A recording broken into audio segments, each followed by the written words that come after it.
guys, welcome to What It's Healthy, the show where my family and I prepare approachable, delicious meals with a surprisingly veggie-forward twist. Today is going to be a little bit different. I'm here at Desiree's by myself because I am pre-making our Christmas meal. So by Christmas time, little girl will be out and the Christmas day is going to be really low-key at the home, but I still wanted to make something really special for my family, and my husband requested this dish. It's a Scotch egg meatloaf. So if you don't know what a Scotch egg is, it's delicious. It's a boiled egg wrapped in sausage, then breaded and deep fried, and it is so good. And I made a modified version of that for a brunch one time. So I made a big loaf, that way we could all eat at the same time. And that's what he asked for, so that's what I'm making for you today.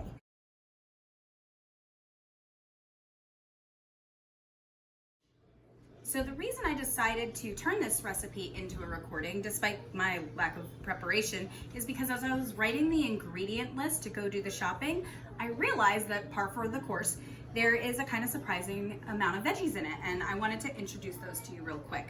So we have onions, pretty standard in a meatloaf, as well as bell peppers, frequently used, not always used. I'm doing red and green because it's cute and festive and Christmassy, and it's gonna look like little red-green sprinkles in the meatloaf, but use what you like. One color, all the colors, make a full-on confetti meatloaf. And the one that might be a surprise is the sweet potato. We're gonna grate this up pretty fine, and we're gonna use this as our filler in place of bread or breadcrumbs. So for the onion, we're gonna do just a basic standard kind of fine dice.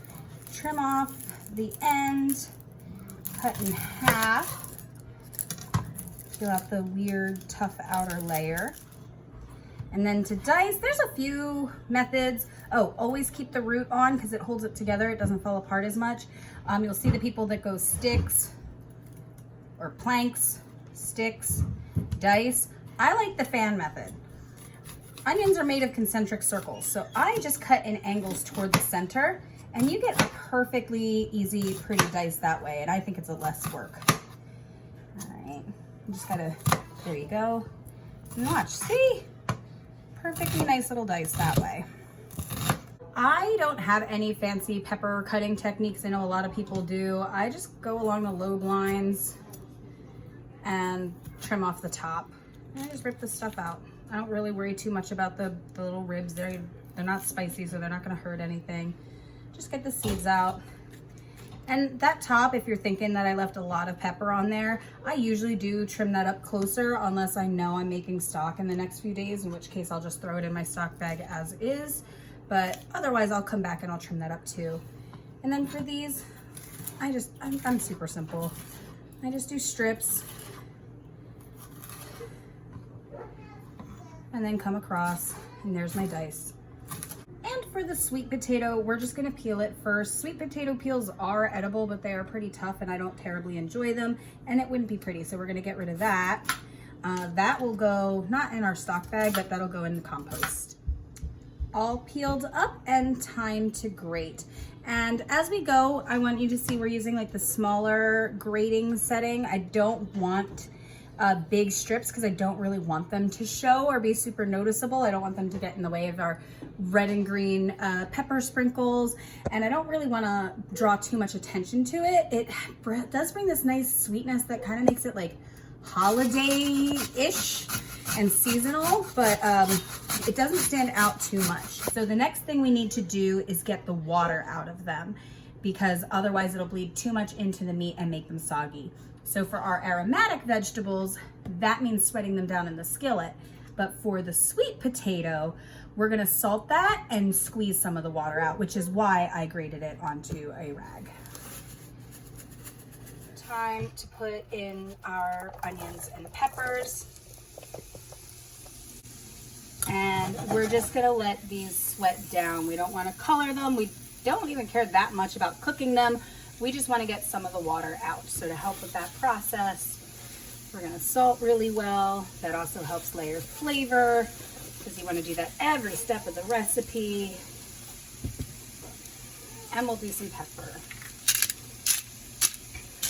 And you know, I think I'm going to add my other spices too, because they will bloom a little bit in the heat. And I also think it's gonna help mix them better, so there's less likely to be like a big lump of garlic powder or a big pocket of chili in the meat.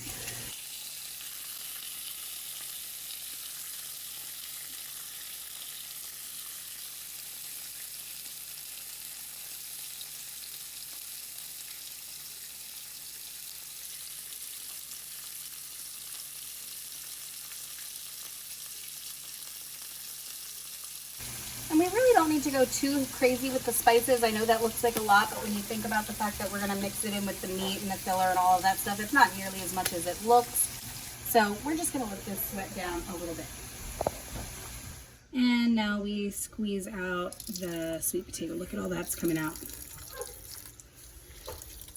That's why we salted and gave it a few minutes. Water has been expunged from our vegetables, so it's time to start the filling. Scotch eggs, the meat is sausage. So the first time I did this, I tried just using all breakfast sausage. It was way too intense. So then I tried it with beef and sausage and it was still too much. What I found works the best is ground turkey and breakfast sausage. So here is 3 pounds of ground turkey. This is 85% lean. You could definitely go leaner because we are mixing sausage in, and sausage is high fat content. So you could go with the extra lean turkey if you want. I also should mention that I am, as usual, making a double batch. One to show you guys and one to prep for Christmas. So to this meat, we are adding 2 pounds of breakfast sausage. That's also why we went a little easier on the seasoning, because sausage is pre-seasoned. Our sweet potato is going in. That's our filler. No bread or bread crumbs. And now for our binder, we're gonna add some eggs.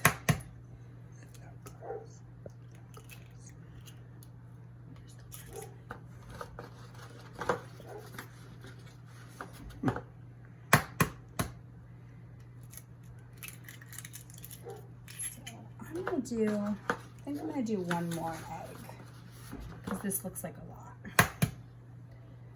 So we're gonna do 3 eggs and we'll take it from there. All right, break those. I'm just gonna give like a very quick head start on the stir. You definitely don't want to overwork the meat. So don't want to fully incorporate this because we still have more things to add. And now we're gonna add our aromatics now that they have been cooked down. And you can see they still have their color. They're not even completely clear, but they have started to get a little translucent. I just wanted some of the water to leave them, which, like I said, will help keep the meatloaf from getting soggy, but also intensifies the flavor. All right, all that's gonna get mixed in. And I'm gonna do just a little splash of milk, but I'm gonna go pretty ginger with it because I think we're gonna be good on the moisture. And I'm probably gonna switch to my hands. Look at this! Look how pretty. You can see all of the red and green specks. Doesn't it look Christmassy? And you can tell the sweet potato is already starting to fade off into the background, and by the time it cooks down, you won't even notice it's there. So this is a little loose. We probably could have done without the milk, but it's not too bad. So we're gonna leave this the way it is, and we have just 1 more step before assembly. As I mentioned earlier, traditional Scotch eggs are dredged and deep fried, so they have that lovely crispy crust on the outside. To replicate that for our meatloaf, we're gonna make a crumb topping.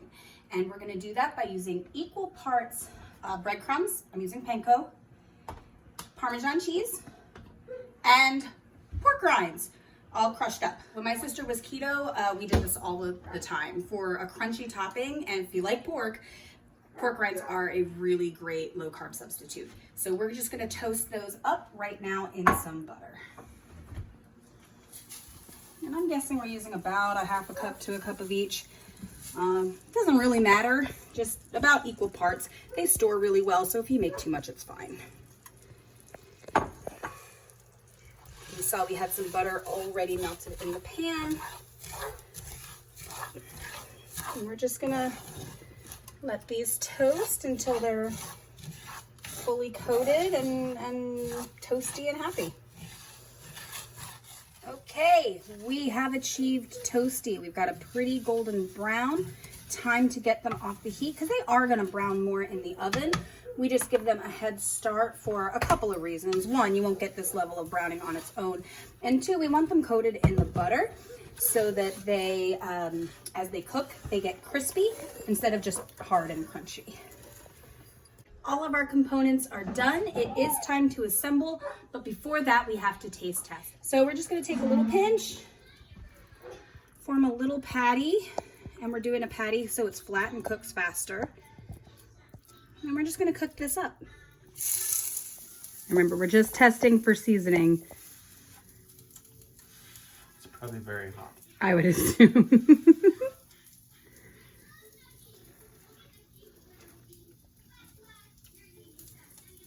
How is it? Do it need anything? Oh, it's really good. It's really good? Yeah, I don't think it needs anything. Nothing? No. Yes! Time for assembly. So if you're making a head like I am, we can't do this step yet because while the meatloaf mix freezes beautifully, and as long as you're using an airtight container, the crumbs will keep forever. The eggs, not so much. I learned the hard way that freezing and then thawing and then cooking boiled eggs is not a good way to go texture-wise. So you're gonna wanna boil those fresh. So we're gonna go ahead and put this together. I'm gonna I foil lined to save myself some mess, and I'm gonna just lightly oil it just in case. I don't actually really think it's necessary, but I always play it safe. So we're gonna grease this, and then we're gonna take about half of our meatloaf mix to start, a little less than half, for our base. And we're just gonna make like an oblong. You could definitely do this in a loaf pan if you have one. I kind of want one of those fancy meatloaf ones with like the drainage rack in the bottom, but I don't think I'd use it enough to be worth the money. So I just freeform.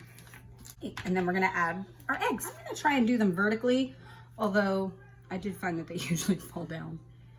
But I think they'd be pretty this way. And I'm putting a little bit of space in between, not a whole lot. Looks like we've got 4 eggs for this. If you wanted to fit more, you definitely could rearrange them. But I think that looks good. And then we're gonna put the rest of our meatloaf mix just right on top, very gingerly. And kind of blanket each egg, and then we'll form. You do wanna make sure the eggs have full coverage though, because they will dry out as they bake.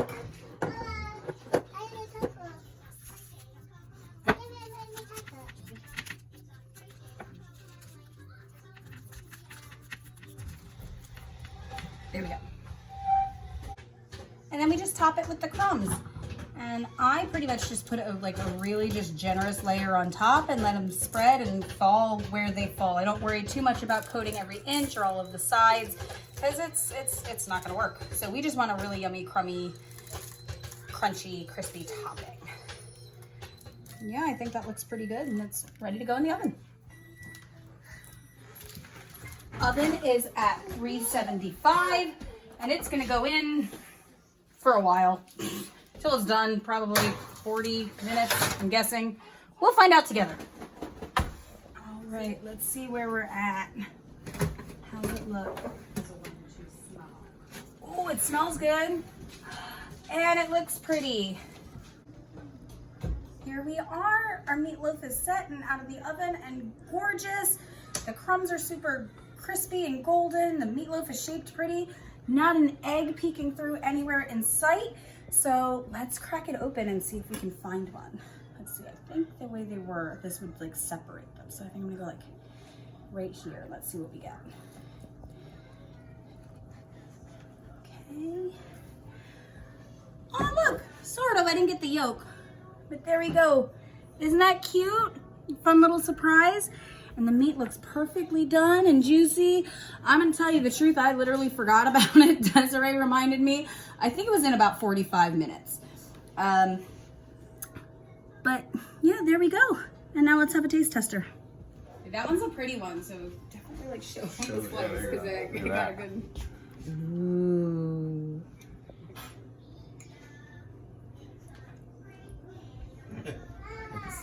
I gotta go all in there, you know? I know, you gotta get a little of everything.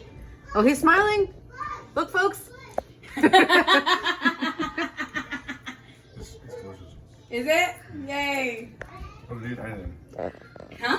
Doesn't need anything. Doesn't- Doesn't put anything on it. It's just perfect. You're gonna drink. Good. The men approve. Yay. Really good.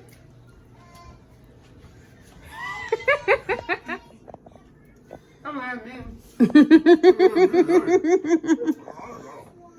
What's on top? The breadcrumb mix, it's a mix of panko, parmesan, and crushed up pork rinds. Oh, that's yummy. I'll just, right? There's so much flavor in it. All right, guys, I hope you enjoyed watching this. I hope you want to try making it. I promise I'll get actual quantities and times and measurements for you guys at some point. But if you want to see more, please like, subscribe, hit the notification bell, and we'll see you next time.